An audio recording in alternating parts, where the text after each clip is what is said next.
கரங்களை தட்டி வரவேற்கலாமா?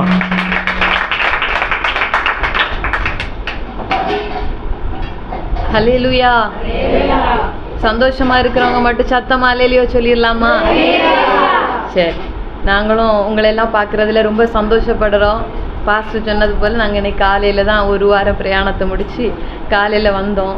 டயர்டாக தான் இருக்குது, படுத்துறதா தூங்கியிருப்போம். ஃபுல்லாக கார்லேயே ட்ராவல் பண்ணி வந்தோம். ஆனாலும் கர்த்தர் எங்களுக்கு இந்த நல்ல வாய்ப்புகளை கர்த்தர் ஏற்படுத்தி தந்து இன்னைக்கு நிற்கிறதற்கும் வேண்டியதான பலனை கர்த்தர் தந்திருக்கிறார். அதற்காக என் தேவனை நான் நன்றியோடு ஸ்தோத்திரிக்கிறேன். ஏன்னா எங்களுக்கு காலையில் ஒரு 8 மணிக்கு மீட்டிங் தொடங்கினா ராத்திரி 10 மணி வரை வச்சிருவாங்க. காலையில் உட்கார வச்சுறது, மத்தியானம் சாப்பாட்டு விடுவாங்க, அடுத்து நைட்டு சாப்பாட்டு தான் விடுவாங்க.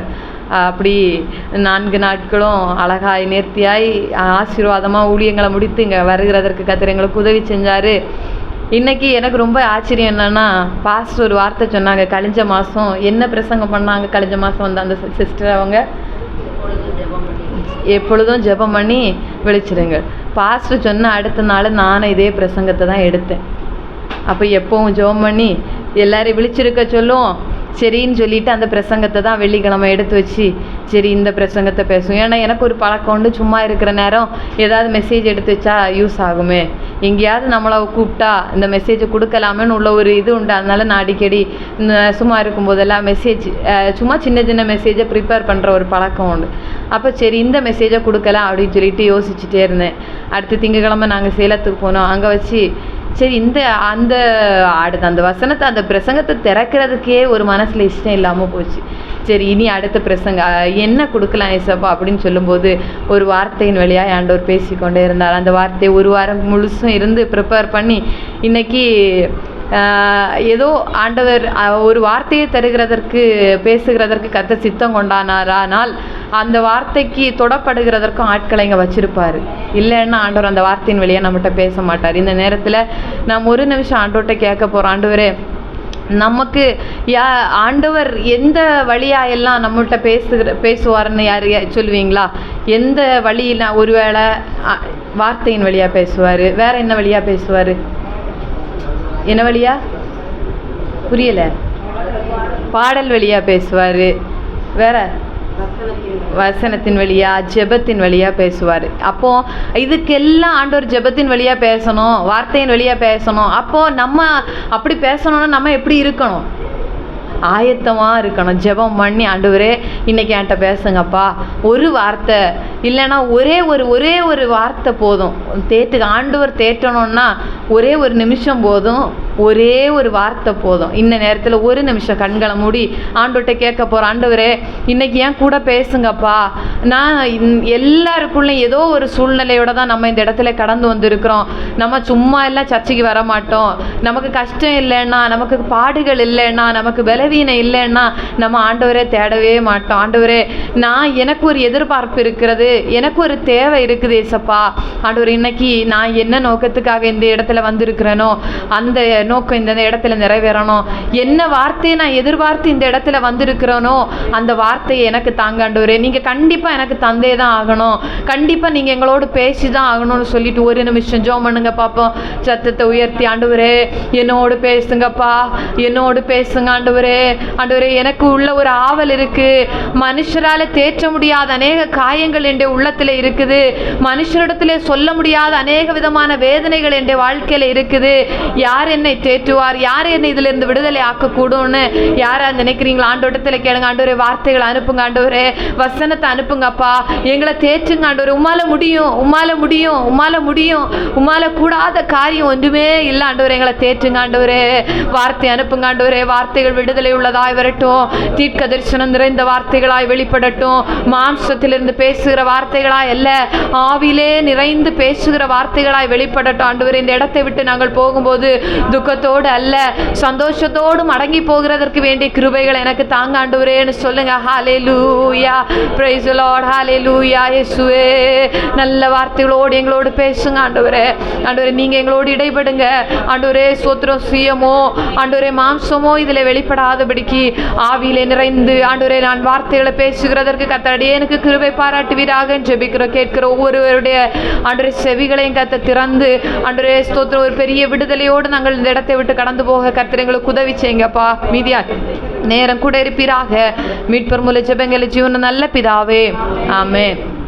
சரி, இன்னைக்கு நம்ம ஒரு தலைப்பு, ஒரு பிரசங்கத்துக்கு ஒரு தலைப்பு கொடுக்கலான்னா கண்ணீர் அல்லது அழுகை. கண்ணீர் அல்லது அழுகைக்கு வரும் பலன்கள். என்னது கண்ணீர்னா என்னன்னு தெரியுமா? யாராவது அழுதுருக்கீங்களா?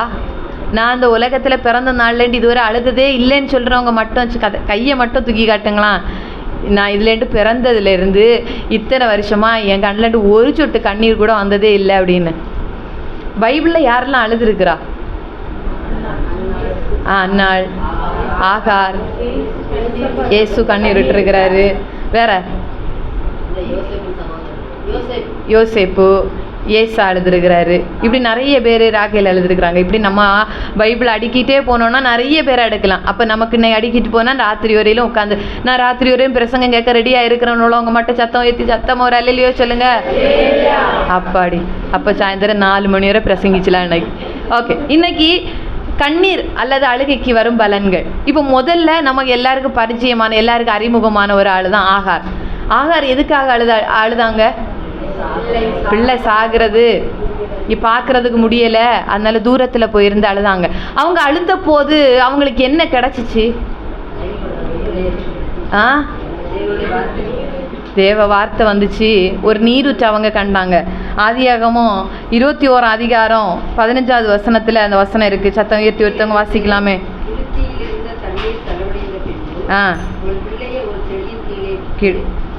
பிள்ளை சாகிறதை நான் பார்க்க மாட்டேன் என்று அழுதா. ஓகே, போதும். அவங்க எப்படி அழுதாங்களாம்? சத்தமிட்டு அழுதாங்களாம். அப்போ அவங்களுக்கு என்ன கிடச்சிச்சு? அவங்க கண்ணில் எதை பார்த்தாங்க? ஒரு நீரூற்றை பார்த்தாங்க. நீரூற்றை பார்த்தாங்களா இல்லையா? அப்போது நம்ம எல்லாம் நீரூற்றை பார்க்கணுன்னா என்ன செய்யணும்? சத்தமிட்டு அழணும். நீரூற்றுனா என்னது? நம்ம வாழ்க்கையில் ஏதோ ஒரு காரியம் ஒரு ஆசீர்வாதமா இல்லை ஏதோ ஒரு தேவையா ஏதோ ஒரு நன்மையா அதை நிறைவேற்றணும்னா நம்ம என்ன செய்யணும்? ஆண்டவர்கிட்ட சத்தமிட்டு அழணும். எப்படி அழணுமா? சத்தமிட்டு. எத்தனை பேர் ஜோம் பண்ணியிருக்கீங்க? சத்தமிட்டு அழுது யாரெல்லாம் ப்ரேயர் பண்ணியிருக்கீங்க? ஆண்டவர்கிட்ட நான் சத்தமிட்டு ஜோம் பண்ணியிருக்கேன், ஆண்டவர் விடுதலை தந்துருக்கிறாரா? நம்ம சத்தமிட்டு ஜெபங்களுக்கு எல்லாம் விடுதலை நமக்கு வந்திருக்குதா? ஆமாவா இல்லையா? ஆமா தானே. அப்போது இந்த ஆகார் என்ன செய்தா? பிள்ளை சாகிறத என்னால் பார்க்க முடியலை ஆண்டவரே, அதனால நான் கொஞ்சம் தூரத்தில் போய் ஆண்டவர் அழுதுற ஆண்டவரே பிள்ளை சாகிறத என்னால் பார்க்க முடியலப்பா, எனக்கு ஏதாவது ஒரு அற்புதம் செய்யுங்க. அப்போ தான் ஆண்டவர் ஒரு நீரூற்றை, அழகான ஒரு நீரூற்றை ஆண்டவர் காட்டி கொடுக்குறார். நம்ம வாழ்க்கையிலையும் அதுபோல தான். ஒருவேளை நம்ம நினைக்கிறோம் நிறைய கதவுகள் நமக்கு முன்னே அடைச்சிருக்குதுன்னு நம்ம நினைக்கிறோம். எனக்கு கண்ணில் தெரியலையே ஆண்டவரே, எனக்கு இப்படி நான் நினைக்கிறேன், ஆனால் என்னால் பார்க்கவே முடியலையே. நான் எத்தனை நாள் காத்திருக்கிறேன் இந்த ஒரு நீரூற்றை பார்க்கணுன்னு சொல்லிட்டு, எங்களால் பார்க்கவே முடியலையே ஆண்டவரேன்னு யாராவது நினைக்கிறீங்கன்னா இன்னைக்கு அழுங்க. எப்படி அழணும்னா சத்தமிட்டு அழணும். ஆண்டவரே நான் பார்த்தே ஆகணும், எனக்கு ஒரு காரியம் நடந்தே ஆகணும், நான் ஒரு நீரூற்றை பார்த்தே ஆகணும். எப்படி ஆகணும்? என்னதை பார்த்தாகணும்? நீரூற்றை பார்த்தே ஆகணும்னு சொல்லிட்டு அழணும். இனியும் பைபிளில் நிறைய பேர் பின்னாடி எழுதிருக்கிறாங்க. அடுத்து யார் எழுதிருக்கிறான்னா அன்னாள் எழுதிருக்கிறாங்க. அன்னாள் எதுக்காக அழுதாங்க? நமக்கு எல்லாருக்குமே சின்ன வயசுல இருந்தே தெரிஞ்ச ஒரு பாகம் தான் அன்னாள் அழுதுது. அன்னாள் எதுக்காக அழுதாங்க? ஒரு பிள்ளை இல்லை அப்படின்னு சொல்லிட்டு அழுதாங்க. அப்போ பிள்ளை இல்லாதவங்களுக்கு தான் பிள்ளைங்க இல்லாத வேதனைகளும் வலிகளும் தெரியும். அப்படி தானே? உடனே கிடச்சிட்டா வேதனை வலியும் தெரிஞ்சிருக்குமா? தெரியாது. அது கொஞ்ச நாள் காத்திருக்கிறவங்களுக்கு தான் அதனுடைய வேதனைகளும் வலிகளும் தெரியும். அப்போ அன்னாள் எப்படி அழுதுருப்பாங்க? மனகசந்து ஆண்டவரே எனக்கு செய்யுங்கப்பான்னு அழுதாங்க. ஆனால் அதில் ஒரு கேரக்டர் உண்டு. எல்கானாவுக்கு எத்தனை மனைவிகள்? 2 பேர். மூத்தவங்க பேர் பெனினாள். 2வது உள்ளவங்க பேர் தான் அன்னாள். அப்போ பெனினாளுக்கு பிள்ளைகள் இருந்திருக்கா? பெனினாளுக்கு பிள்ளைங்க இருந்துச்சு, அன்னாளுக்கு மாத்திரம்தான் பிள்ளைங்க இல்லை. பைபிளில் சாமுவேலில் சொல்லியிருக்கு. 1 சாமுவேல் 1:2 அந்த அதிகாரம் ஃபுல்லுமே முழுசுமே அன்னாளை குறித்து தான் அதில் சொல்லியிருக்கிறாங்க. அப்போ அதுலேயும் எல்கானா அன்னாளை எப்படி நேசிச்சாரா? ரொம்ப மிகவும் அதிகமாக. பெனினாளை நேசித்ததை விட எல்கானா யாரை அதிகமாக நேசித்தார்? அன்னாளை நேசித்தார். கடைசியில் 1 சாமுவேல் 1:6 ஒருத்தங்க வாசிங்க பார்க்கலாம். விசனப்படுத்தினாச்சு. அப்போது இதில் நம்ம அன்னாளை விட நம்ம எந்த கேரக்டர் அதிகமாக பார்க்க போனோம்னா பெனினாள். யார்? பெனினாள் இருந்தனால நான் நினைக்கிறேன், பெனினாள் இருந்தனால தான் அன்னாள் அழுதுருப்பாங்க. உண்மை தானே? பெனினாள் இருந்தனால தான் அன்னாள் அழுதுருப்பாங்க. நமக்கு பின்னாடி யாரும் நம்மளை குறை சொல்கிறதுக்கு இல்லை, யாரும் நம்மளை குத்துறதுக்கு இல்லைன்னா நம்ம அழுவோமா? சும்மா இருப்போம். நமக்கு கவலை இல்லை, கஷ்டம் இல்லை, கண்ணீர் இல்லைன்னா நமக்கு கண்ணில் கண்ணீர் வந்துடும். நான் அனுபவிச்சிருக்கிறேன்.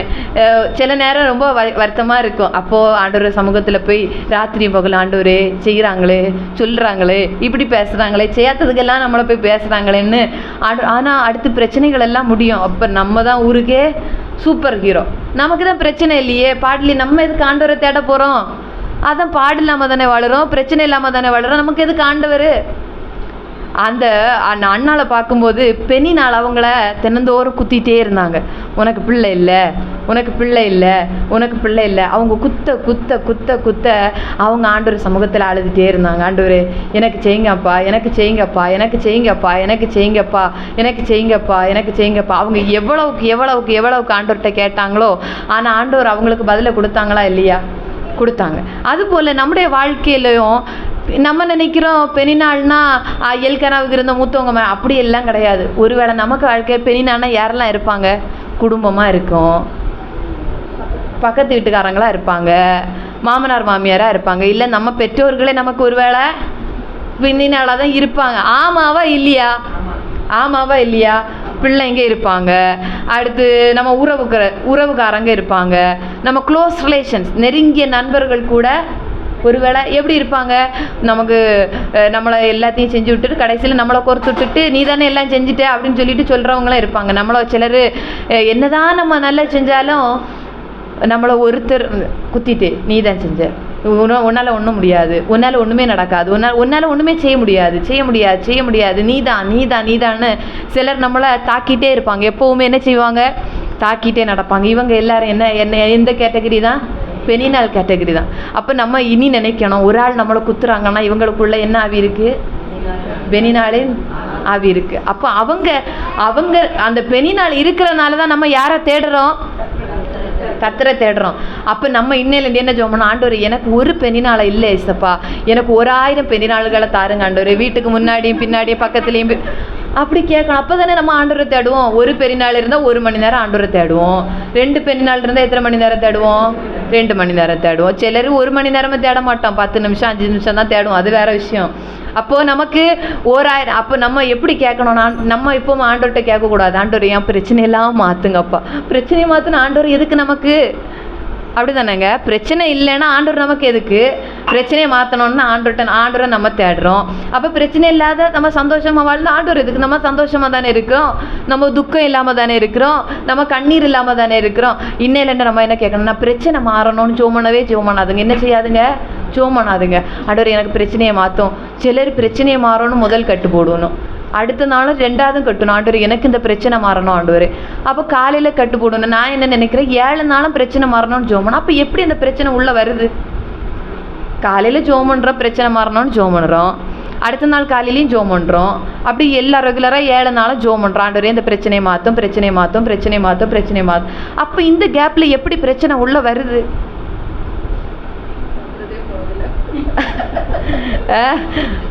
அப்போ நம்ம பிரச்சனை மாறணும்னு ஜெபம் கூட, என்ன பிரச்சனைனாலும் தாங்கி செல்லுகிறதற்கு வேண்டிய பலனை ஆண்டவரே நீங்கள் எனக்கு தாங்க. எப்படி? என்ன பிரச்சனை வந்தாலும் அதை நான் தாண்டி செல்லணும். நைட்டு நல்லா தூக்கம் வரணும் ஆண்டவரே. என்ன பிரச்சனை வந்தாலும் நான் நல்லா, எங்கள் லைஃப்பில் அப்படி தான் நிறைய பிரச்சனைகள், நிறைய போராட்டங்கள். விசுவாசி ஒரு பிரச்சனை, ஊழியக்காரனுக்கு எத்தனை பிரச்சனை?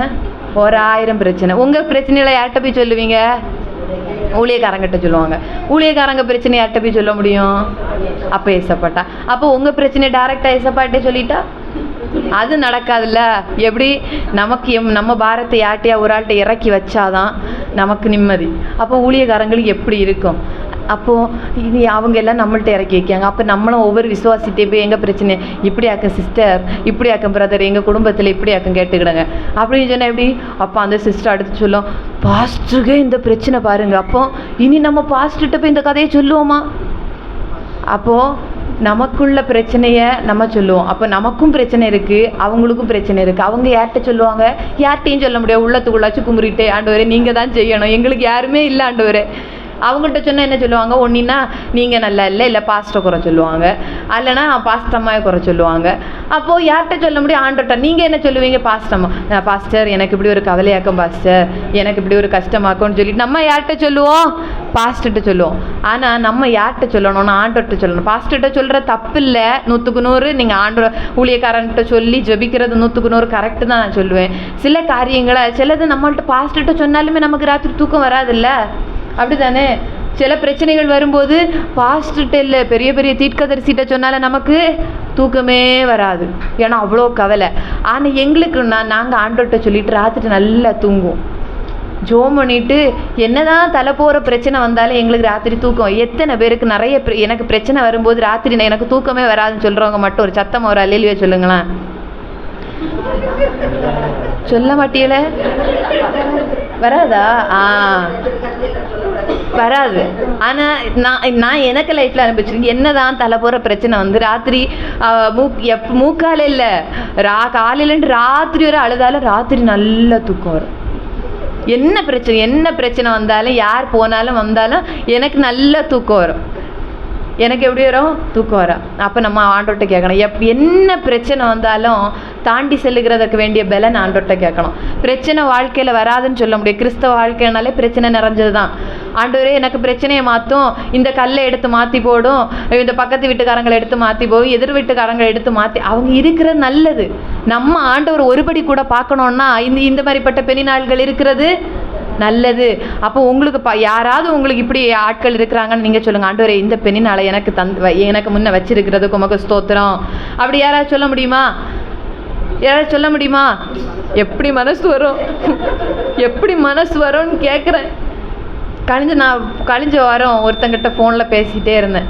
ஃபோனில் பேசிகிட்டு இருக்கும்போது ஒரு சிலரை பற்றி சொன்னாங்க. நான் ஒன்று கேட்டேன், அவங்கள குறை பேசி நமக்கு என்ன கிடைக்க போகுது? இல்லை நமக்கு என்ன கிடைக்க போகுதுன்னு, நமக்கு சந்தோஷம் கிடைக்க போதா, இல்லை சமாதானம் கிடைக்க போதா? இதையெல்லாம் ஆண்டவர்கிட்ட சொன்னால் நமக்கு என்ன கிடைக்கும்? சமாதானம் கிடைக்கும். ஆண்டவரே நீங்கள் பார்த்துக்கிடுங்க. நான் எனக்கு லைஃப்பில் படித்து நம்ம யார்கிட்ட சொன்னாலும் எதுவும் கிடைக்க போகிறதில்ல. அவங்கள ஆண்டவர் நமக்குன்னு வச்சிருக்கிறார். நம்மளை உருவாக்குகிறதற்கு வேண்டி நம்மளை சுற்றி அநேக பெண்ணினாள்களை வச்சிருக்கிறார். சிலருக்கு வேலைக்கு போகிற இடத்துலையா இருக்கும், ஒருவேளை நம்ம ஒரு உயர்வான ஸ்தானத்தில் இருப்போமா இருக்கும். நம்மளை கீழே இறக்குறதற்கு சில பெரிய நாட்கள் வேலைக்கு போகிற ஆஃபீஸில் இருப்பாங்க, சிலருக்கு ஸ்கூலில் இருப்பாங்க. நம்ம நல்ல கொஞ்சம் ஸ்டாண்டர்டாக நல்ல டீச்சிங் எல்லாம் பண்ணி நம்ம 4 பேருக்கு நல்லதாக இருந்தால் யாருக்குமே பிடிக்காது. நல்ல பேர் வாங்குறது யாருக்காவது பிடிக்கும்? செபாக்கா பிடிக்கும்? பிடிக்காது. நமக்கு நல்ல பேர் வர்றது சுற்றி இருக்கிற யாருக்குமே பிடிக்காது. அப்போ நீங்கள் சொல்லணும், ஆண்டவரே இவங்க, அப்போ நமக்கு தெரியும் யார் நமக்கு விரோதமாக செயல்படுறதுன்னுள்ளது நமக்கு தெரியுமா இல்லையா? அப்போ நம்ம சொல்லணும், ஆண்டவரே அன்னைக்கு ராத்திரி ஆண்டவர்கிட்ட சொல்லணும், ஆண்டவர் இப்படிப்பட்ட பெண்ணினாள்கள் ஆண்டவர் எனக்கு வச்சதுக்காக நன்றின்னு சொல்லணும். சொல்லுவீங்களா? நான் சொல்லிட்டு ஏன் தெரியுமா? நமக்கு அதை ரியலைஸ் பண்ணுறோமா? சில நேரங்கள் நமக்கு ஜெபம் வராது. ஏன் தெரியுமா? நம்ம உள்ளத்துக்குள்ளே பயங்கர சந்தோஷம். எனக்கு பிரச்சனை இல்லை, பாடு இல்லை, கண்ணீர் இல்லை, கவலை இல்லை, தேவையெல்லாம் சந்திக்கப்படுது, ஒரு குழப்பமும் இல்லை. அப்போ நீங்கள் வேண்டாம் ஆண்டவரே, ஏசப்பா ராத்திரி ஜெபம் பண்ண நம்ம என்ன ஜெபம் பண்ணோம்? ஏசப்பா சோத்திரம் சோத்திரம் சோத்திரம், நான் நல்லா இருக்கேன், சோமா இருக்கேன், அதனால எனக்கு கஷ்டம் கவலை ஒன்றும் இல்லை ஏசப்பா ஆமேன்னு சொல்லிட்டு தூங்கிடுவோம்.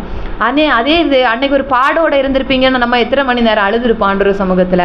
ஆண்டவரே ஏசப்பா எனக்கு இப்படி பாடுறக்கு ஏசப்பா, இப்படி கஷ்டம் இருக்கு ஆண்டவரே, இதெல்லாம் மாற்றுங்க ஆண்டவரேன்னு சொல்லி நம்ம எப்படி குறைஞ்சது 1 மணி நேரமாவது ஆண்டவர் சமூகத்தை தேடாமல் இருந்திருப்போமா?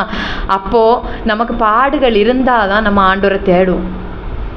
இன்றைக்கி உங்களுக்கு பாடே இல்லைன்னா இன்றைக்கி நீங்கள் ஆண்டவர்கிட்ட கேளுங்க, ஆண்டவர் எனக்கு பாடுகள் வரணும் ஆண்டவர், எனக்கு முன்ன ஒரு பெண்ணினால எனக்குன்னு ஏற்படுத்துங்க, அப்போ தான் நான் உமா ஒழுங்காக தேடுவேன் ஏசப்பான்னு இன்றைக்கி நம்ம ஜோம் பண்ணணும். என்ன சரியா? ஜோம் பண்ணுவீங்களா எல்லாரும்? ஆண்டவரே எனக்கு முன்னாடி பெனினாளா? நான் சந்தோஷமாக இருக்கிறது யாருக்குமே பிடிக்கல போல, அதனால இனி இருக்கிறது போதாது இனி ஒரு பெனினாளா? இல்லை, உண்மையாகவே நீங்கள் யோசிச்சு பாருங்க, ஒரு நிமிஷம் எல்லோரும் யோசிச்சு பாருங்க. நமக்கு பாடுகள் இல்லைன்னா நம்ம ஆண்டவரை தேடி இருப்போமா? இல்லை, நம்ம ரட்சிக்கப்படணும்னு சொன்னால் நமக்கு ஏதோ ஒரு பாடுகள் ஊடாத ஆண்டவர் நம்மளை ரட்சித்திருப்பார். அந்த பாடுகள் வரலைன்னா நம்ம ஆண்டவரை தேடி இருப்போமாங்க? தேடி இருப்போமா? தேடி இருக்கவே மாட்டோம். ஒருவேளை ஒரு வியாதியாக இருக்கலாம், வியாதி வந்ததுனால சிலர் ஆண்டவரை தேடி இருப்பாங்க. எங்கள் சர்ச்சில் ஒரு ஃபேமிலி வந்துட்டு இருக்கிறாங்க, பிள்ளைக்கு பிசாசுக்கு போராட்டம். பயங்கர ஹிந்து குடும்பம், பயங்கர ஹிந்து குடும்பம்னா அப்படி கோயில்களெல்லாம் வச்சுட்டு இருக்கிறாங்க. அப்படிப்பட்ட ஹிந்து குடும்பம் இப்போ வராங்க. பிள்ளை 1.5 வருஷமாக தூங்கலை.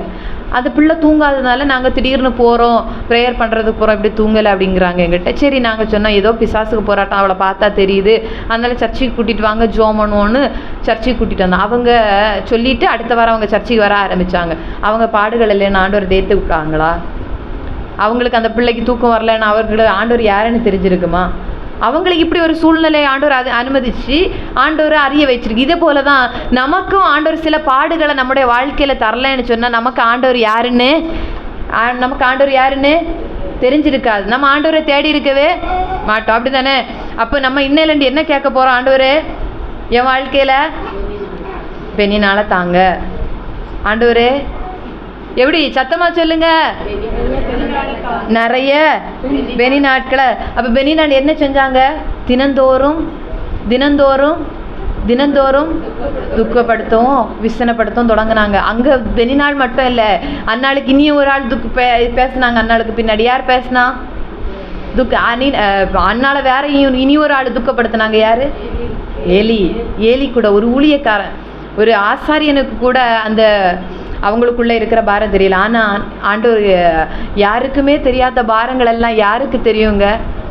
ஏசப்பாவுக்கு மட்டும். நான் இன்னைக்கு சொல்கிறேன், நம்முடைய உள்ளத்தை ஆராய்ந்து அறிகிற ஒரே ஒரு மனுஷன் உண்டுன்னா, ஒரே ஒரு தெய்வம் உண்டுன்னா அது நம்ம இயேசு கிறிஸ்துவ மட்டும் தான். வேற எந்த ஒரு மனுஷனாலையும் நம்ம என்னதான் மனுஷன் நம்மளை ஆறுதலை படுத்துவான்னு நம்ம சொன்னாலும் எல்லாமே ஒரு லிமிட்டு தான். மனுஷனுக்கு ஒரு எல்கையை வச்சிருக்கு, ஒரு எல்கையை தாண்டி யாராலையும் ஆறுதல் படுத்த முடியும். அப்படியே நம்ம எல்கையை தாண்டி காரியங்களை சொன்னாலும் அவங்க நம்மளை தூட்டிட்டு தான் நடப்பாங்களே தவிர யாராலையும் நமக்கு ஆறுதலை தர முடியாது. இன்னைக்கு இந்த இடத்துல யாராவது இருக்கீங்கன்னா, நான் உங்களுக்கு ஏதோ ஒரு மனுஷன் நமக்கு முள்ளா இருக்கிறான்னா, ஏதோ ஒரு மனுஷன் நமக்கு பெண்ணினாளா இருக்கிறான், நீங்கள் ஆண்டவருக்கு நன்றி சொல்லுங்க.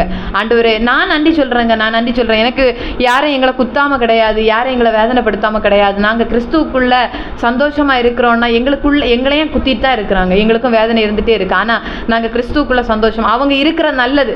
நான் வளரணும்னா என்னை குத்துறதுக்கு ஒரு ஆள் இருக்கணும். இன்னைக்கு எங்களெல்லாம் ஒரு காலகட்டத்தில் மனுஷன் சொன்னதுண்டு, உன்னால் ஒன்றுமே ஆகாது, நீ எல்லாம் சாத்தியமே கிடையாது, நீ எல்லாம் நல்லா இருக்க போகிறதே கிடையாது, உனக்கு நல்ல லைஃபே கிடைக்க போறாதுன்னு நிறைய பேர் எங்களை குத்துனாங்க. அந்த குத்துனால எங்களுக்குள்ள ஒரு வைராக்கி, எனக்குள்ள வைராக்கி. ஆண்டவரே, கல்யாணம் பண்ணால் ஒரு ஊழியக்காரன் தான் கல்யாணம் பண்ணணும், ஊழியம் தான் செய்யணும், எனக்கு நீங்கள் நல்ல வாழ்க்கையை தரதான் செய்யணும். உலகம் எனக்கு எங்களை பார்த்து சொல்லுது நீங்கள் நல்லா இருக்க மாட்டீங்க, நாசமாக போங்கன்னு சொன்ன உலகத்தில் நாங்கள் நல்லா இருந்தாகணும்னு அன்னைக்கு அந்த குத்து வார்த்தைகளை நாங்கள் கேட்டனால ஆண்டவர்கிட்ட ஒவ்வொரு நாள் ஆள ஆரம்பிச்சோம். ஆண்டவரே, எனக்கு செய்யுங்க, எனக்கு நீங்கள் அற்புதம் செஞ்சே ஆகணும், எங்களுக்கு நல்ல. அதனால ஆண்டவர் இன்னைக்கு நல்ல ஆசீர்வாதமான நல்ல குடும்பங்களை தந்து எங்களை ஆசீர்வதிச்சிருக்கு. அப்போ நமக்கு ஒரு குத்துகிறதற்கு ஒரு ஆள் இருந்தா, நமக்கு குத்துகிறதுக்கு ஏதோ ஒரு சூழ்நிலை இருந்தால் தான் நம்ம ஆண்டவர் இன்னும் அதிகமாக தேடுவோம். அதனால இன்னையில ஆண்டவர்கிட்ட கேளுங்க, ஆண்டவரே பாடுகளை மாற்றணும், ஆண்டவரே பாடுகள் இருக்கட்டும், அதை தாண்டி போகிறதுக்கு வேண்டிய வழியை மட்டும் எனக்கு சொல்லித்தாங்க இசப்பா. கேட்பீங்களா? ஒரு நிமிஷம் சத்தமாக மனசுல இருந்து கேளுங்க. ஆண்டவரே, எனக்கு அந்த பாடுகளை சொல்லுங்க, வாயை திறந்து சொல்லுங்க. ஆண்டவரே, எனக்கு பாடுகளை நீங்கள் மாற்றி தரேன்னா எனக்கு அதை தாண்டி போகிறதற்கு வேண்டிய வழியை மாத்திரம் எனக்கு தாங்க இசப்பா. எனக்கு அதை தாண்டி போக வேண்டிய வழியை மட்டும் எனக்கு காட்டி தாங்க ஆண்டவரே, எனக்கு காட்டி தாங்க ஆண்டவரே, எனக்கு காட்டி தாங்க ஆண்டவரே. நான் அந்த பாடுகளை எல்லாம் கடந்து போகணும் எஸ்ஸப்பா. மனுஷனுக்கு முன்னே நம்ம ஒருவேளை அழுதோன்னு சொன்னால் அவன் நம்மளை நிந்திப்பான், வெளியே போய் தூத்தி நடப்பான் அவன். ஆனால் ஆண்டவருக்கு முன்னே அழுத அந்த கண்ணீர், ஒவ்வொரு சொட்டு கண்ணீருக்கும் ஒரு விலை உண்டு. ஒவ்வொரு சொட்டு கண்ணீரை ஆண்டவர் துருத்தியில் வச்சிருப்பார். நம்ம விடுற ஒரு சொட்டு கண்ணீருக்கும் பலன் இல்லாமல் போகும். அதனால முன்னெல்லாம் நானும் மனுஷனுக்கு முன்னே அழுவேன்.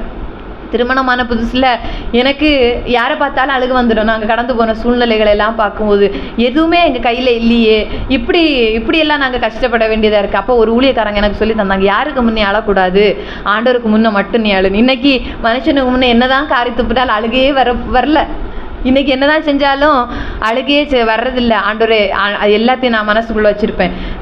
பேசுகிறாங்களா, காலையில் பேசுகிறாங்களா, மனசுக்குள்ளே வச்சுட்டு ராத்திரி போயிருந்து அப்படியே சத்தமிட்டு அழுவேன். ஆண்டவரே இப்படியெல்லாம் பேசுகிறாங்க ஏசப்பா, இப்படியெல்லாம் பேசுகிறாங்க. அழ அழ அழ அழ எங்கள் வாழ்க்கையில் எங்களை ஊழியத்தில் ஆண்டவர் பயன்படுத்துகிறத நான் பார்த்துருக்குறேன், நான் ரியலைஸ் பண்ணியிருக்கிறேன். அழ அழ ஆண்டவர் எங்களை ஊழியத்தின் பாதைகளில் இன்னும் உபயோகப்படுத்துகிறார். அதுபோல தான் ஆண்டவர் எங்களை மட்டும்தான் அப்படி செய்வார்னு இல்லை, எல்லாருடைய வாழ்க்கையில நம்ம ஆண்டவருடைய சமூகத்தில் அழ அழ அழ ஆண்டவர் பெரிய காரியங்களை செஞ்சுட்டே இருப்பார். அடுத்து அன்னாள் அழுது யாரை பெற்றுக்கொண்டாங்க? சாமுவேலை பெற்றுக்கொண்டாங்க. அவங்க எத்தனை வருஷம் காத்திருந்து எனக்கு ஒரு பிள்ளையை தாங்க, தந்தா நான் உமக்குன்னு ஒப்பு கொடுப்பேன்னு சொல்லி அழுதாங்க. அந்த சாமுவேலை பார்க்கும்போது வேதத்தில் அவர் ஒரு நல்ல தீர்க்கதரிசி என்று நம்ம வேதத்தில் வாசிக்கிறோம். அப்படி 1 சாமுவேலில் 3ஆம் அதிகாரம் 19-20 வசனங்களை ஒருத்தவங்க வாசிக்க பார்க்கலாம்.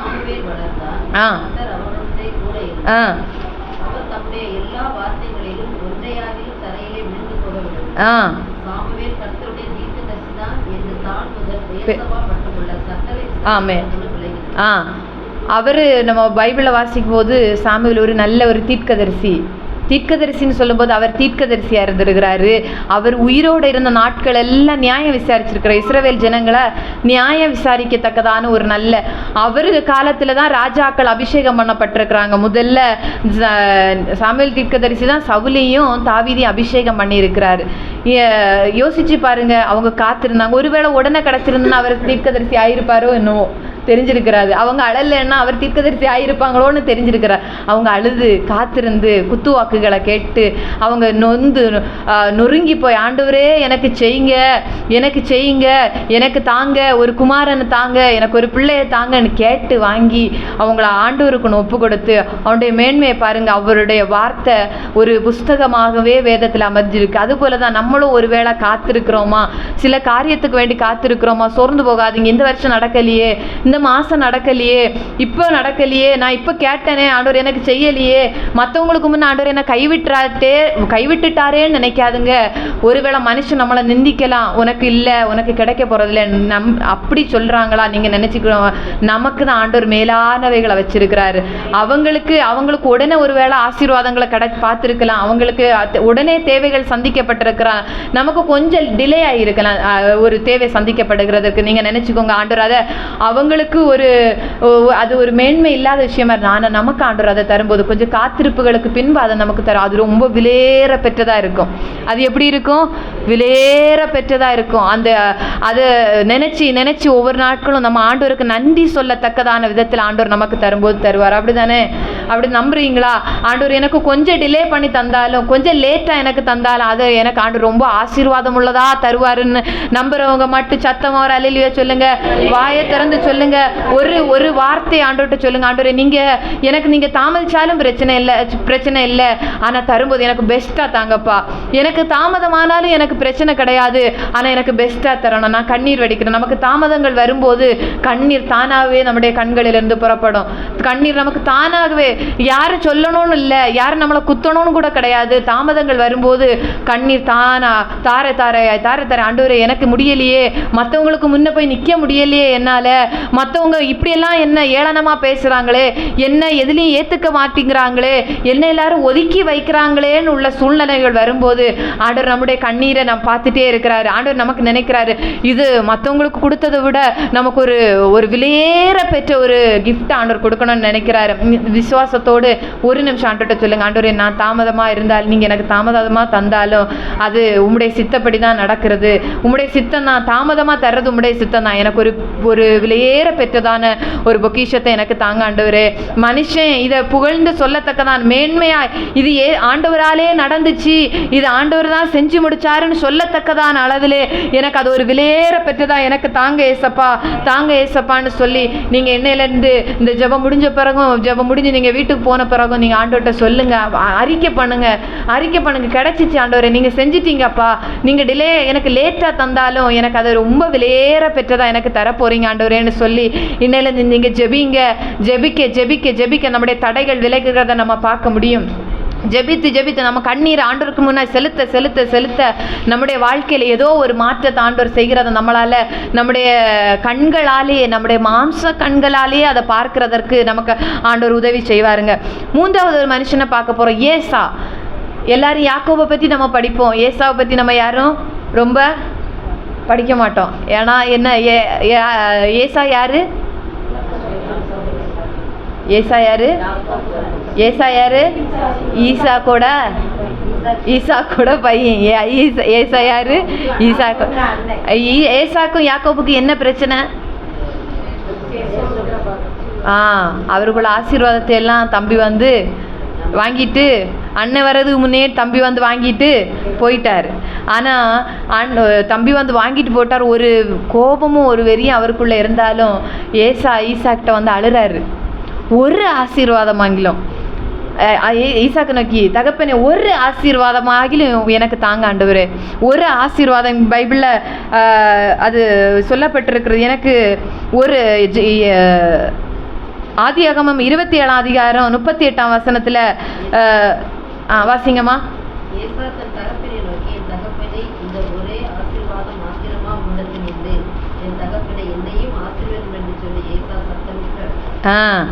என்னையும் ஆசீர்வதிங்க, ஒரு ஆசீர்வாதம் கூட, ஒரு ஆசீர்வாதம் மட்டும், இது மட்டுமா உண்டு, இனியும் என்ன ஆசீர்வதிங்கப்பா, இனியும் என்ன ஆசீர்வதிங்கப்பா, இனியும் என்ன ஆசீர்வதிங்கப்பான்னு ஏசா சத்தமிட்டு அழுறாரு. ஆண்டவர் ஆசீர்வதிக்காமல் இல்லை, ஏசாவையும் ஆசீர்வதிச்சாரு. அவருக்கும் கொடுக்க வேண்டிய நன்மைகளை கொடுத்து தான் தன் தகப்பன் அந்த இடத்த விட்டு கடந்து போக பண்ணினாரு. அடுத்துள்ள நாட்களில் நம்ம வேதத்தை வாசித்து வரும்போது கடைசியில் அண்ணனும் தம்பியும் சேர்ந்து, அவருக்கும் மந்தைகள் இருந்துச்சு, அவருக்கும் திரளான மந்தைகள் இருந்துச்சு, இவருக்கும் திரளான மந்தைகள் இருந்துச்சு. அன்னைக்கு தகப்பனுக்கு முன்ன அழுது அந்த காரணம்தான். அழாமல் போயிருந்தோன்னா அவர் ஆசீர்வாதத்தை பெற்றிருப்பாரான்னு நம்மளால சொல்ல முடியாது. அவர் அழுகையினால தான், சரி தகப்பன், சரி இந்த ஒன்னே அது நம்மளால் முடிஞ்சதை நம்மளும் ஆண்டவர் சமூகத்தில் அழணுங்க. ஆசீர்வாதங்களுக்காக தெய்வ சமூகத்தில் அழணும். நம்ம நிர்விசாரமாக விட்டுறக்கூடாது. இதுதானே, போனால் போகட்டும், இனி ஒன்று நமக்கு கிடைச்சிடும்னு விட்டுறக்கூடாது. நமக்கு வர வேண்டியதாக இருந்தால் நமக்கு வந்தே ஆகணும். நமக்கு ஆண்டவர் தர வேண்டிய நன்மைகளாக இருந்தால் அது நமக்கு கிடைச்சே ஆகணும். அதுக்காக நம்ம ஆண்டவருடைய சமூகத்தில், ஆண்டவரே நீங்கள் எனக்கு தந்தே ஆகணும், ஆண்டவரே நீங்கள் எனக்கு இதை நீங்கள் சொல்லிட்டீங்கல்ல, எனக்கு செய்வேன்னு சொல்லிட்டீங்கல்ல, அதை வேற யாரும் பறிச்சுட்டு போகக்கூடாது, எனக்கு நீங்கள் அதை செஞ்சே ஆகணும், எனக்கு கண்டிப்பாக நீங்கள் செஞ்சே ஆகணும்னு சொல்லிட்டு ஆண்டவர்கிட்ட அழணும், விட்டு கொடுக்கக்கூடாது ஆண்டவர் சமூகத்தில். இது தானே, போனால் போட்டோம், இனி அடுத்தது அது நமக்கு விலையேற பெற்றதாக இருக்குமான்னு தெரியாது. ஆண்டவர் நமக்குன்னு எதை ஏற்படுத்தி வச்சிருக்கிறா அது மட்டும்தான் நமக்கு ஏற்றதாக இருக்கும். எக்ஸ்ட்ரா ஆர்டினரி பக்கத்துலேருந்து ஒன்று வாங்கி தரதில்ல நமக்கு பிரயோஜனப்படுமான்னு உள்ளது நமக்கு தெரியாது. ஆண்டவர் நமக்குன்னு வச்சிருக்காரு. என்னைக்கு ஆண்டவர்கிட்ட கேட்கும்போது, எனக்குன்னு நீங்கள் எதை வச்சிருக்கிறீங்களோ அதை எனக்கு தந்தே ஆகணும், நீங்கள் தர்றதோடையிலும் நாங்கள் விட போகிறதே இல்லை, விடக்கூடாது. ஆண்டவர் சும்மா இருக்கக்கூடாது. ஆண்டவர் நம்மளை ஆசீர்வதிக்கிறது வரையிலும், நம்முடைய காரியங்கள் ஆண்டவர் நிறைவேற்றுகிறது வரையிலும் ஆண்டவர் சும்மா இருக்கவே கூடாது. ஒருவேளை நம்ம நினைப்போம், ஒரு மாதத்தில் நம்ம ஆண்டவர்கிட்ட கணக்கு போட்டு இந்த மாதத்தில் நீங்கள் செய்யணும் ஆண்டவரேன்னு கேட்போம். ஒருவேளை ஆண்டவர் ஒரு நாள் அன்னைக்கு செஞ்சுருக்க மாட்டார். பார்ப்பார், நம்மளை பரிசோதிச்சு பார்ப்பார். இன்னும் இவ பொறுமையாக இருந்து கேட்குறாளா, இன்னும் நம்மளை இவ தொந்தரவுப்படுத்துகிறாளா, இவங்க தொந்தரவுப்படுத்துகிறாங்களா, ஆண்டவர் நம்மளை பரிசோதிச்சு பார்ப்பார். அதனால ஆண்டவரை விடக்கூடாது, பிடிச்சிக்கிடணும். ஆண்டவரை நீங்கள் செய்யணும், எனக்கு நீங்கள் சொல்லிட்டீங்களா, எனக்கு நிறைவேற்றுங்க, நான் உங்கள் பிள்ளை வந்திருக்கிறேன், நீங்கள் சொல்லிட்டீங்களா, எனக்கு நிறைவேற்றுங்கப்பா. நீங்கள் நிறைவேற்றுகிறது வரையிலும் நாங்கள் உம்மை விட்டு போகவே மாட்டோம். நீங்கள் நிறைவேற்றி எங்களை மகிழ பண்ணுகிறது வரையிலும் நாங்கள் உம்மை விட்டு போகவே மாட்டோம்னு சொல்லி ஆண்டவர்கிட்ட ஒவ்வொரு நாளும் அழணுங்க. ஆண்டவர்கிட்ட அழ ஆண்டவர் பெரிய காரியங்களை நம்முடைய வாழ்க்கையில் செஞ்சுட்டே இருப்பார். அடுத்த ஒருத்தர் பேதுரு. நம்ம வேதத்தில் வாசிக்கிறோம், பேதுருவை பற்றி எல்லாருக்கும் தெரியாத ஆளே இருக்காது. பேதுரு யாரு? பேதுரு இயேசுவுக்கு சீஷன். அவர் எதுக்காக அழுதாரு? மறுதளிச்சதுனால மனங்கசந்து அழுதாரு.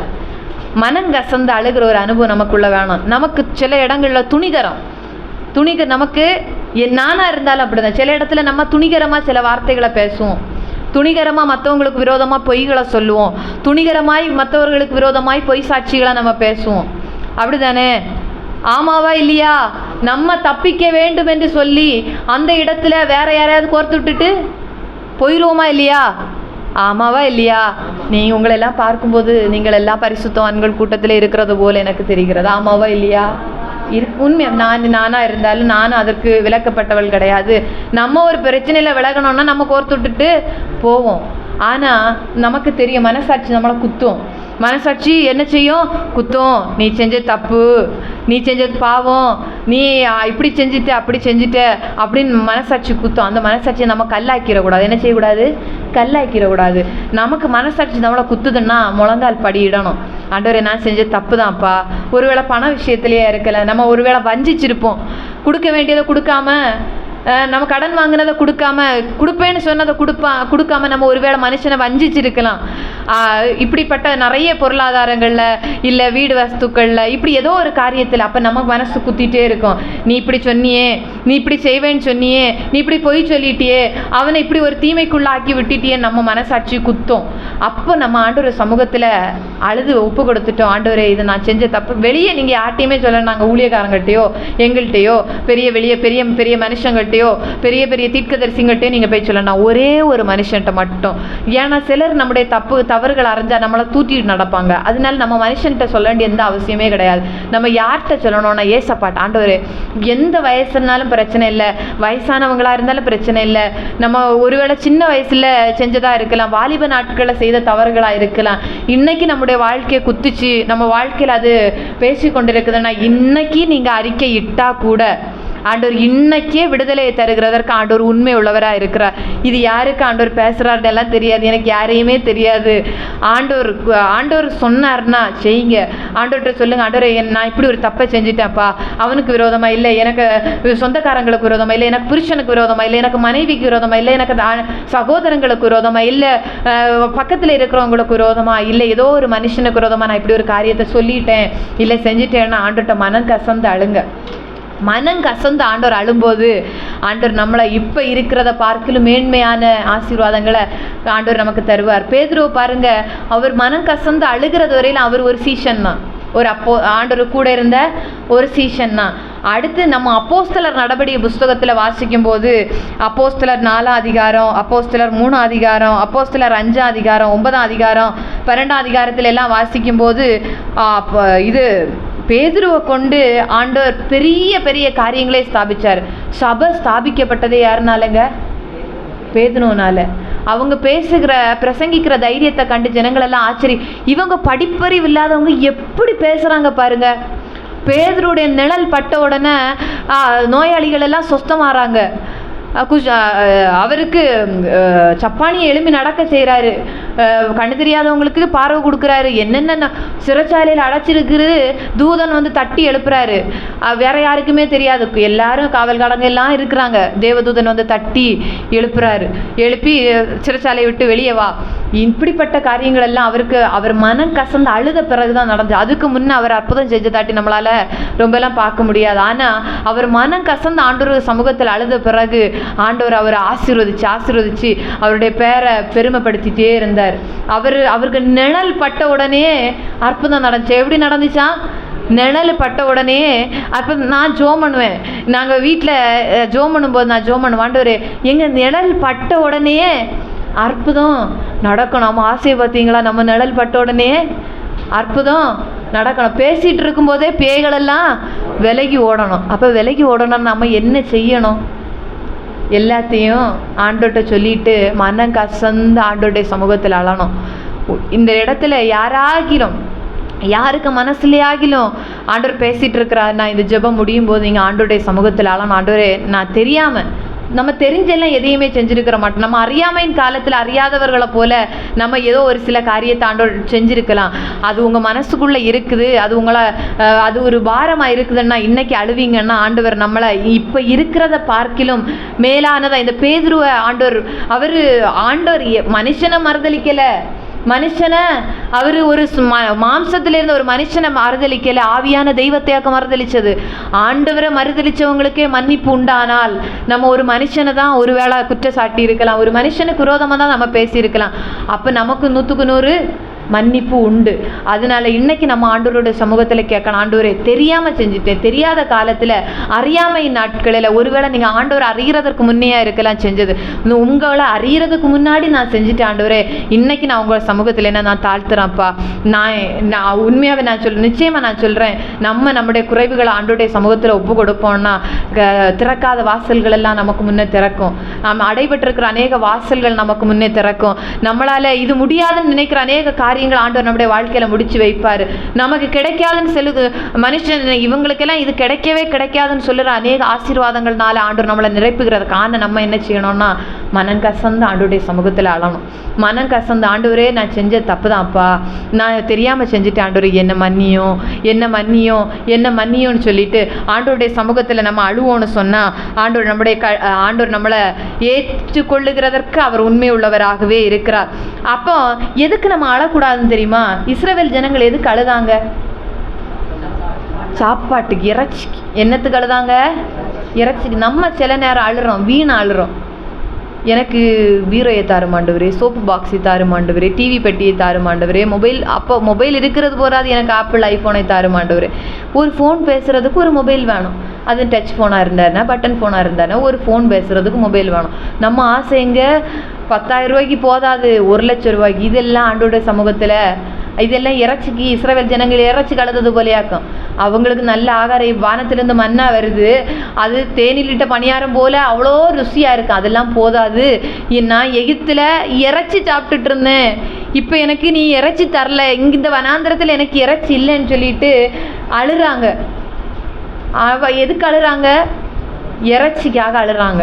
எத்தனை நாள் எப்படி எனக்கு நான் எகிப்தில் என்னெல்லாம் எகிப்தில் வேலை செஞ்சது கொடுமை, அங்கே போய் அவ்வளோ கஷ்டத்தை அனுபவிச்சது ஒன்றும் நமக்கு முன்னாடி வரல. நமக்கு என்னது வேணும்? இந்த நல்ல வாழ்க்கை ஆண்டவர் தந்த பிறகு நமக்கு என்ன வேணும்? இறைச்சி வேணும்.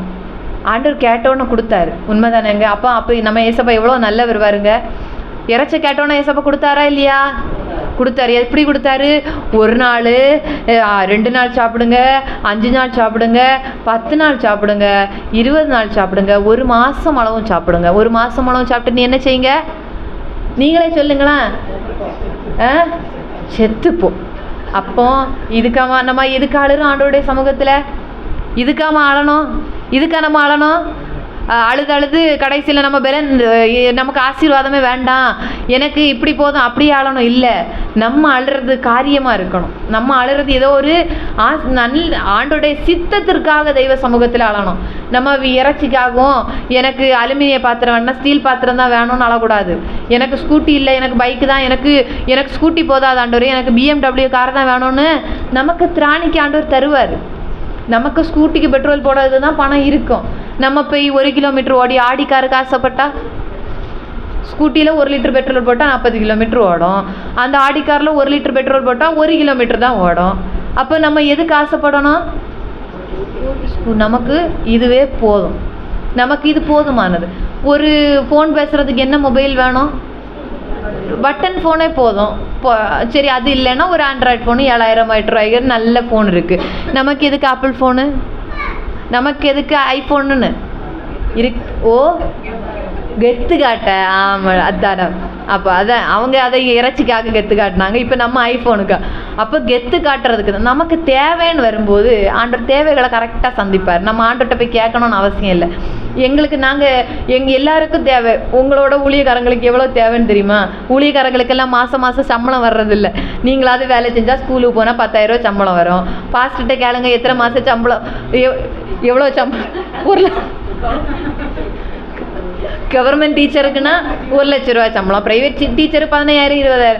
பாஸ்டர்கிட்ட கேளுங்க உங்களுக்கு சம்பளம் மாதம் எவ்வளோ ரூபா சம்பளம் வருதுன்னு கேளுங்க, நிறைய வரும். அப்படி தானே டீச்சர்? ஆமாம், கர்த்தர் கொடுப்பாரு. எப்படி சம்பளம் வரும்னு தெரியுமா? ஒரு மாதம் 100 ரூபா அக்கௌண்ட்டில் வரும், 2வது மாதம் 50 ரூபா வரும், 3வது மாதம் 10 ரூபா வரும். இப்படி தான் அடுத்து சில நேரம் ஆண்டவர் நினைப்பார், இவனுக்கு 10 ரூபா போதாது 1000 ரூபா கொடுக்கணும்னா 4வது மாதம் 1000 ரூபாயும் கொடுப்பார் ஆண்டவர். அது காலத்தில் ஆண்டவருக்கு தெரியும் நமக்கு தேவை என்னதுன்னு தெரியும். சாப்பாட்டுக்கு குறை வைக்காமல் கொடுக்கணும்னு ஆண்டவருக்கு தெரியும். தேவைகளை சந்திக்கணும்னு ஆண்டவர் தெரியும். தேவைன்னு வரும்போது நம்ம கேட்கணும்னு அவசியம் இல்லை, அவருக்கு தெரியும். நம்ம உண்மையாக ஆண்டவர் சமூகத்தில் இருந்தோம்னா தேவை. நான் சொல்லுவேங்க, எங்களுக்கு திருமணமான புதுசில் எனக்கு ஹஸ்பண்டுக்கு திருமணம் ஆகுறதுக்கு முன்னாடி சம்பளம் ஒரு 2,000 3,000 வைக்கலாம், ஒரு எக்ஸாம்பிளுக்கு வைங்களாம். அடுத்து நேரே பாதியாச்சு, ஒரு ஆளுக்கு 3,000 ரூபா சம்பளம். அப்போ 2 பேருக்கு எத்தனை ரூபா சம்பளம் கொடுத்துருக்கணும்? 6,000 ரூபா கொடுத்துருக்கணும். அப்போது அவருக்கு அந்த நிர்வாகம் என்ன செஞ்சுன்னா பாதியாக மாற்றிச்சு. நாங்கள் இங்கேட்டு காலேஜுக்கு போனோம், 2 பேரும் பைக் அடித்து போவோம், பஸ்ஸில் போவோம். இங்கேட்டு நாகர்கோவில் வரை போனோன்னா தெரியும், பைக்கில் போனோன்னா 250 ரூபா பெட்ரோல் போடணும்னு தெரியும். எங்களுக்கு பெட்ரோல் போடுறதுக்கு மட்டும்தான் அவங்க தர காசு கரெக்டாக இருந்துச்சு. நாங்கள் யார்கிட்டையும் போய் கேட்க போகல. ஆனால் ஆண்டவர் ஒரு குறை இன்னை வரையிலும் யார்கிட்டையும் போய் கையேந்து நிற்காம அளவில் ஆண்டவர் எங்களை ஆசீர்வதிச்சார். போன மாதம் நாங்கள் 3 மாதமா செப்டம்பர் மாதத்தில் எங்கள் 2 பேருக்கும் முடியாமல் ஆஸ்பத்திரியில் 10 நாட்கள் நாங்கள் ஆஸ்பத்திரியில் இருந்தோம். 10 நாள் ஃபஸ்ட்டில் இருந்து நான் டிஸ்சார்ஜ் ஆன அடுத்த நாள் அவங்க ஆஸ்பத்திரியில் இருந்தாங்க. எங்களுக்கு பல லட்சங்கள் தேவைப்பட்டுச்சு 2 பேருக்கு மெடிசனுக்காக லட்சங்கள். நாங்கள் இப்படி ஒரு சூழ்நிலை வரோம். எங்கள் அக்கௌண்ட்லேயும் ₹1 கிடையாது. ஆஸ்பத்திரி போகும்போது அவங்க சொன்னாங்க கவர்மெண்ட்டுக்கு போவோம், வேறு வழி கிடையாது, அட்மிட் ஆகணும்னு சொல்லிட்டாங்க, கவர்மெண்ட்டுக்கு போவோம், போய் அட்மிட் ஆகும் நீ. ஆனாலும் எங்களுக்கு அந்த அந்த சூழ்நிலையில் கவர்மெண்ட்டில் போகக்கூடிய சூழ்நிலை இல்லை. ஏன்னா அவ்வளோ ரொம்ப ரொம்ப மோசமான சூழ்நிலை ஆனதுனால ப்ரைவேட்டில் தான் அங்கே போய் அட்மிட் ஆக வேண்டிய சூழ்நிலை வந்துச்சு. ஆனால் ஆண்டவர் தேவைகளை எல்லாம் சந்தித்தார். எங்கள் கையிலேருந்து ஒன்றும் இல்லை, ₹1 நாங்கள் சேர்த்து வச்ச ரூபாயே கிடையாது. எங்களுக்கு ஆண்டவர் அப்போதான் செய்வாங்கன்னு கிடையாது, நினச்சி கூட பார்க்கல. இப்படியெல்லாம் எங்களுக்கு நடக்கணும். இன்றைக்கும் ஆண்டவர் ₹1 தேவை உண்டுச்சுன்னா ஆண்டவர் எங்களுக்கு அழகாக நேர்த்தியாக எங்களுக்கு தந்துகிட்டே இருக்கிறார். நாங்கள் மனுஷன்ட்ட போய் எனக்கு கடன் அந்த அவ்வளோ ரூபா தரணும், நீங்கள் இவ்வளோ ரூபா தரணும், யார்ட்டையும் போய் பார்கின் பண்ண போகவே இல்லை. ஆண்டவர்கிட்ட சொல்கிறேன், எங்களுக்கு தேவை உங்களுக்கு தெரியும், எங்கள் தேவை உங்களுக்கு தெரியும், ஆண்டவர் செய்யணும். நாங்கள் ஒவ்வொரு நாளும் பிரயாணங்களை பண்ணும்போது நினைப்போம், சில நேரம் சில வண்டிகளில் போகும்போது நினைப்போம் நம்ம இனி அடுத்த டைமில் என்ன பண்ண போகிறோம், ரிட்டன் வர்றதுக்கெல்லாம் என்ன செய்வோம். ஆனால் ஆண்டவர் கரெக்டாக தேவைன்னு வரும்போது ஆண்டவர் அழகாக நேர்த்தியாக சந்திச்சுட்டே இருக்கிறார். அதுபோல் தாங்க நமக்கு இறைச்சி வேணும்னா ஆண்டவர் தருவார், நமக்கு மொபைல் வேணும்னா தருவார். ஆடி காரில் தான் ஆண்டவர் நம்மளை போக வச்சாருன்னா போக வைப்பார். நம்ம அதுக்குன்னு ஆசைப்படணும்னு அவசியம் கிடையாது. நம்ம அதுக்குன்னு ஆசைப்படணும்னு அவசியம் கிடையாது. நம்ம ஆண்டவரிடத்துல ஆண்டவர் உங்களுடைய சித்தத்தை நிறைவேற்றுகிறதற்கு என்ன நான் தர்றேன், உங்கள் சித்தம் மாத்திரம் என்னுடைய வாழ்க்கையில் நிறைவேறினா போதும், தேவையில்லாதது எனக்கு வேணாம் ஆண்டவரே, உங்களுடைய சித்தத்தை எனக்கு நான் செய்யணும்னு சொல்லி நம்ம ஆண்டவருக்கு சொல்லணும். இப்போது சங்கீதம் 6ஆம் அதிகாரத்தில் 6ஆம் வசனத்தை ஒருத்தங்க சத்தத்தை உயர்த்தி வாசிக்கலாம். சங்கீதம் 6ஆம் அதிகாரம் 6ஆம் வசனம்.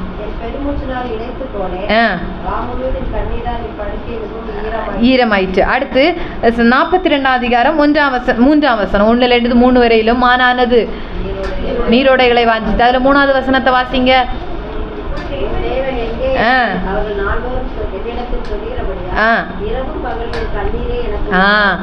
சில காரியங்கள் நம்முடைய வாழ்க்கையில நடக்காம இருக்கும்போது சிலர் நம்மளை பார்த்து சொல்றாங்க, நீ தெய்வத்தை ஆராதிக்கிறல்ல, இனி எங்கள் தெய்வத்தை விட்டுட்டு நீ அந்த ஏசப்பாவை தேடி போன இல்லை, அதனால தான் உனக்கு வாழ்க்கையில் இப்படி ஆசீர்வாதமே இல்லாமல் இருக்குது, அதனால தான் உனக்கு கிடைக்காம இருக்குது. அப்போது மற்ற புறஜாதிகள் நம்மளை பார்த்து என்ன செய்கிறாங்க, சில நேரங்களில் நம்மளை நிந்திக்கிறாங்க. நமக்கு ஒரு இழப்புகள் வந்த உடனேயோ, இல்லை ஒரு சோதனையின் காலத்தில் நம்ம பிரயாணப்பட்டு கொண்டிருக்கும் போதோ, இல்லை நமக்கு ஒரு பலவீனம் வந்த உடனே நம்மளை என்ன செய்கிறாங்க, புறஜாதிகள் என்ன செய்கிறாங்க, நீ ஆண்டவரை தேடி போனல பார்த்தியா, போனோன்னா உனக்கு இப்படி ஆபத்துகள் வந்துச்சு. ஏன் நோய் வராத மனுஷன் இந்த உலகத்தில் யாராவது இருக்காங்களா என்ன? நோய் வர்றது எல்லாருக்குமே சகஜமானது. ஒரு ஆபத்துன்னா எல்லாருக்கும் இந்த கல் தட்டினா கீழே விழ தான் செய்வோம், எல்லாரும் கல் தட்டினா கீழே தான் விடுவோம். இப்படி ஒரு சூழ்நிலை ஒரு சோதனைன்னா எல்லாருக்குமே அது சாதகமானது. ஆனால் மற்றவங்க நம்மளை பார்க்கும்போது அவங்களுக்கு இவன் ஏன் நம்ம தெய்வத்தை விட்டுட்டு அந்த ஏசப்பா ஆராதிச்ச போனனால தான் இப்படி ஒரு காரியம், இவனுக்கு இப்படி ஒரு சோதனை வந்துச்சுன்னு சொல்லுவாங்க. ஆனால் நம்ம அதுக்கு என்ன அப்படி செய்யும்போது நம்ம என்ன செய்யணும்னா ராமுழுசும் ஆண்டோடைய சமூகத்தில் அழணும். என்ன செய்யணும்?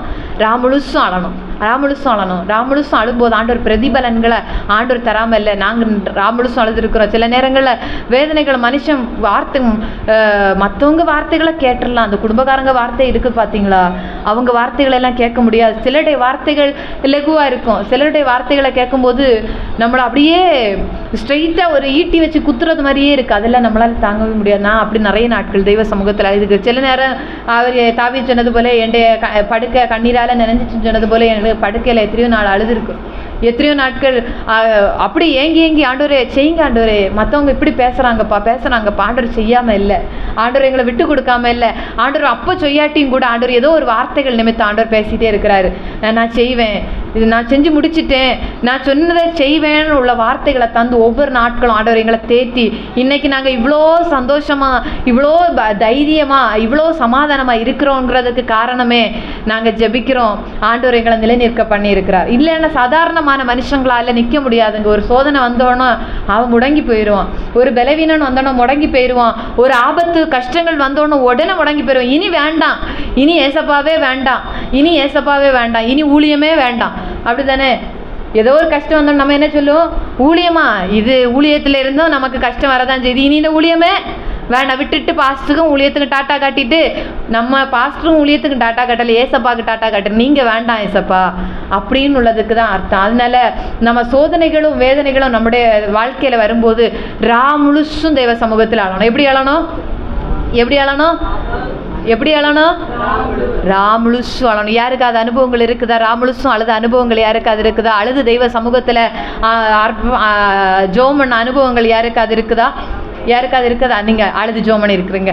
பிரதிபலன்கள் ஆண்டவர் தந்திருக்கிறாரா? கண்டிப்பாக ஆண்டவர் தராமல் போகவே மாட்டார். அழுது அழுது எல்லா ஜெபத்துக்கும் பதில் உண்டு, 100க்கு 100 உண்டு. எல்லா ஜெபத்துக்கும் பதில் உண்டு. ஆனால் அந்த கண்ணீரின் ஜெபத்துக்கு ஒரு விலையேற பெற்றதான பலன் உண்டு. நம்ம எப்போவுமே கூடுமான வரையிலும் நம்ம ஜெபிக்கும் போது கண்ணீர் விட்டு ஜெபிச்சா அது ரொம்ப பலன் உள்ளதாக இருக்குது. எப்படி இருக்கும்? அது ரொம்ப சீக்கிரம் நன்மைகளையும் சீக்கிரம் பதில்களை சீக்கிரமாக தருகிறதற்கு அது ஒரு காரணமாய் அமையும். ஒரே ஒரு வசனத்தை கூட வாசிக்கலாம். சங்கீதம் 56 அதிகாரம் 8 வசனம், வெளிப்படுத்தல் 21 அதிகாரம் 4 வசனம்.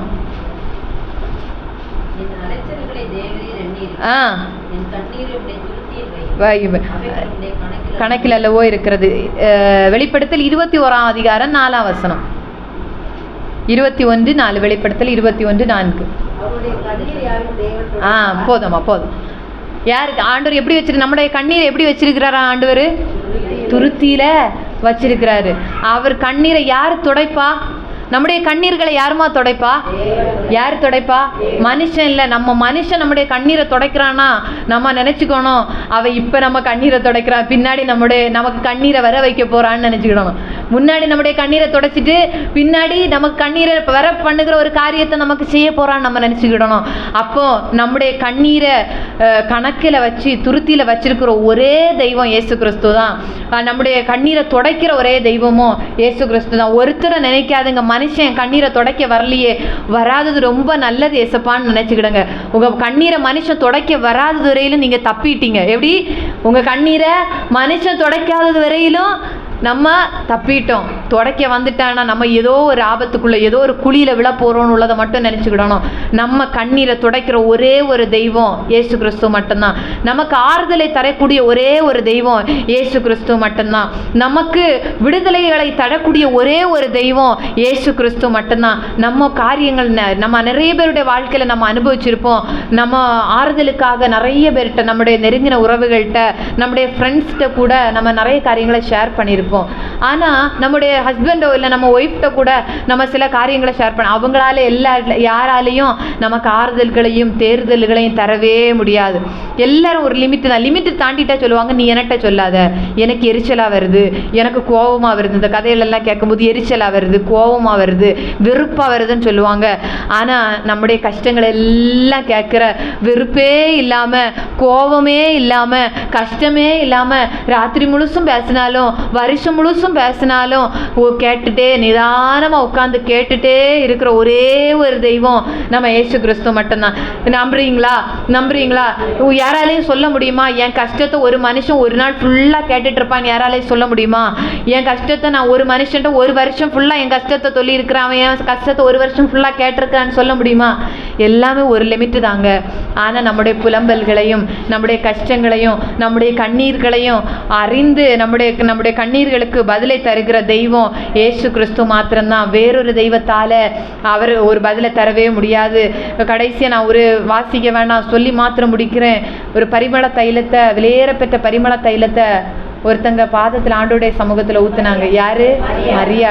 மரியாள். ஆண்டோடைய அந்த விலையேற பெற்ற பரிமள தைலத்தை ஆண்டோடைய காலில் ஊற்றி தலைமயிரால் தொடச்சாலுன்னு வேதத்தில் நம்ம வாசிக்கிறோம். அது விலையேற பெற்றதை ஊற்றணும்னு சொன்னால் நம்ம இப்போது நம்மளால் பரிமள தைலத்தை ஊற்ற முடியாது. நம்முடைய கண்ணீர்களை ஆண்டோடைய பாதத்தில் நம்ம ஊற்றலாம்.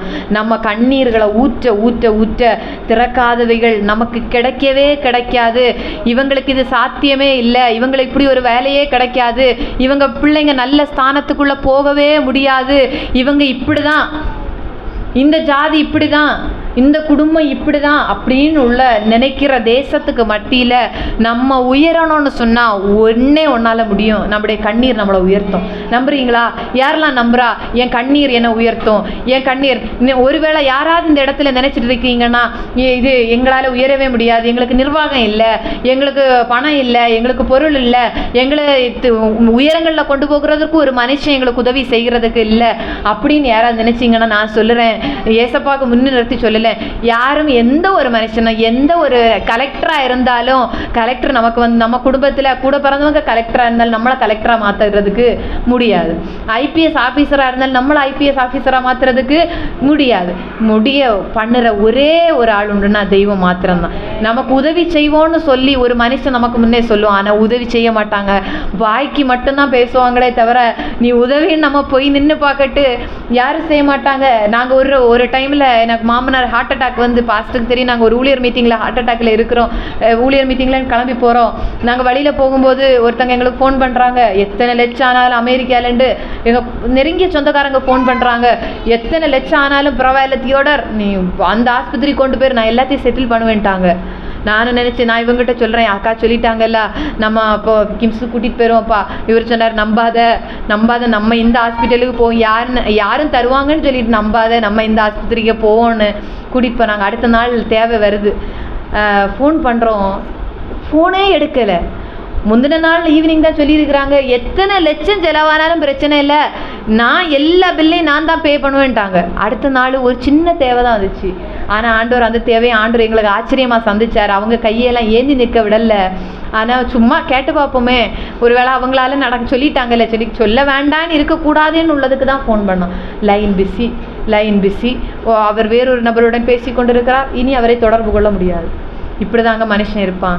இன்னைக்கு சொல்லுவான், நான் உனக்கு நாளைக்கு செய்வேன்னு, நாளைக்கு அவனை தேடி பார்த்து நீ தேடியும் காணாதிருப்பாய், நீங்கள் தேடியும் காணாதிருப்பீர்கள். அப்படிதான் மனுஷன். ஆனால் ஆண்டவர் ஒருத்தர், அவர் சொல்லிட்டாருன்னா, நாளைக்கு செய்வேன்னு சொல்லிட்டாருன்னா அவர் செய்வார். எரிகோ கோட்டையை சொன்ன, நீ துதிச்சு வா, அதை இல்லாமல் பண்ணுவேன்னு சொன்னார், செஞ்சாரா இல்லையா? எரிகோ கோட்டை விழுந்துச்சா இல்லையா? விழுந்துச்சு. அது எதனால விழுந்துச்சு? துதினால விழுந்துச்சு. அப்போ நம்ம ஆண்டவரை துதிக்க கண்ணீரோடு தெய்வ சமூகத்தை நம்ம தேட எரிகோ போன்ற கோட்டைகள் முடியும். எல்லாரும் முழங்கால் படிடலாமா? ஆண்டவருடைய சமூகத்தில் கேட்க போகிறோம், ஆண்டவரே, நாங்கள் இந்த நாட்களில் எங்களுக்கு ஒருவேளை சில நாங்கள் தெரியாமல் எங்கள் வாழ்க்கையில் இருந்திருக்கலாம், அறியாமைகள் எங்கள் வாழ்க்கையில் இருந்திருக்கலாம். இந்த நாட்கள் எங்களுக்கு முன்னே நிறைய எரிகோ கோட்டைகள் நிற்கிது ஏசப்பா. எங்களால் தாண்டி செல்ல முடியாத பலவிதமான எரிகோ போன்ற கோட்டைகள் எங்களுக்கு முன்னே நிற்கிது ஆண்டவரே. இந்த நாட்கள் ஆண்டவருடைய சமூகத்தில் நாங்கள் தர்ற ஆண்டவரே, இப்படிப்பட்ட கோட்டைகளை உடைத்து மாற்றுங்கப்பா. உடைத்து மாற்றணும்னு ஆண்டவருடைய சமூகத்தில் நம்ம கண்ணீர் வடிக்கணும். ஆண்டவரே, என்னால் என் இருதயத்தின் காயங்கள் ஆறுதல் படுத்த முடியாத அநேக இருதயத்தின் காயங்கள் எனக்கு இருக்குதப்பா. யாரும் என்ன தேற்றவே முடியாதா? யாராவது எனக்கு வந்து நிற்க மாட்டாங்களா என்னுடைய காரியத்துக்கு? ஆண்டவரே, எனக்கு யாருமே இல்லையே, நான் தனிமையா நிற்கிறேனே, என்னுடைய பாதைகளிலெல்லாம் நான் தனிமையா நிற்கிறேனே ஏசப்பான்னு சொல்லி கொண்டிருக்கிறீங்களா?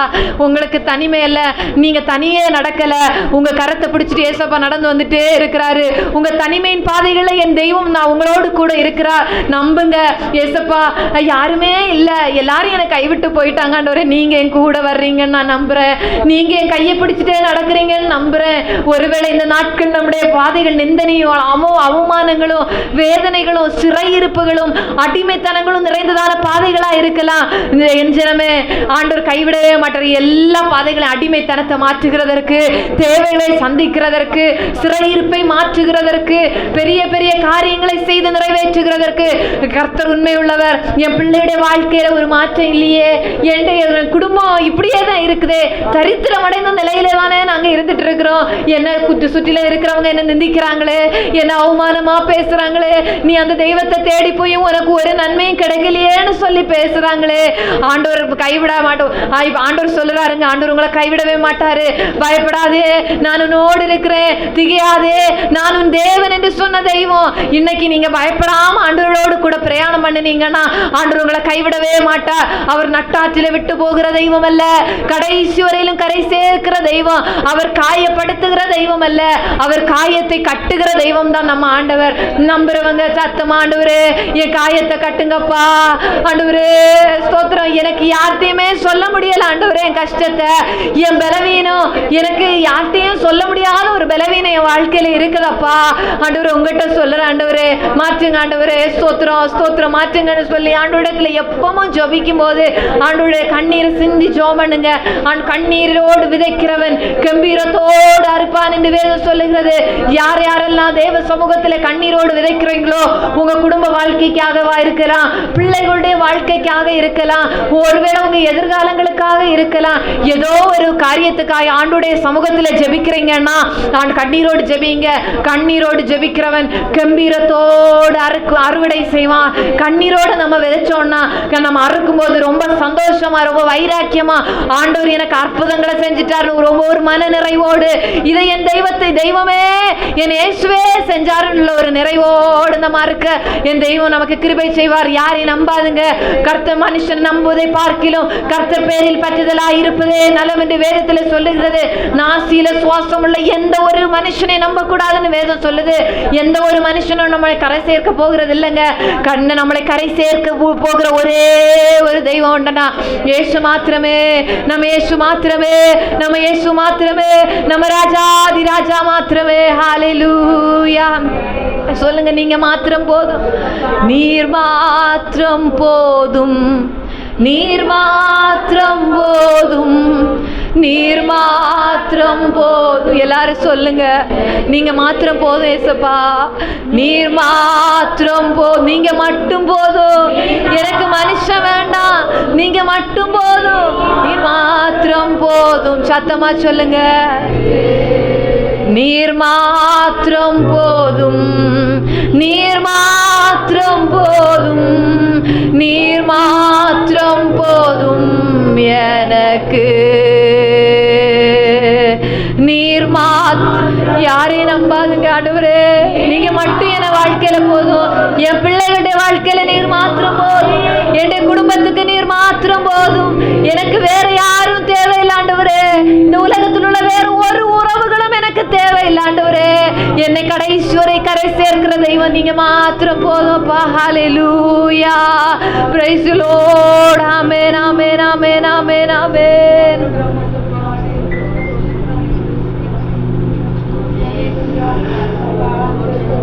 அப்படியே நம்மை ஒப்பு கொடுப்போம், நம்மை அர்ப்பணிப்போம் தெய்வ சமூகத்தில். நம் கண்ணீரை காண்கிறவர், துடைக்கிறவர். இந்த நாளில் நீர் எங்கள் மத்தியில் இருக்கிறீங்கப்பா.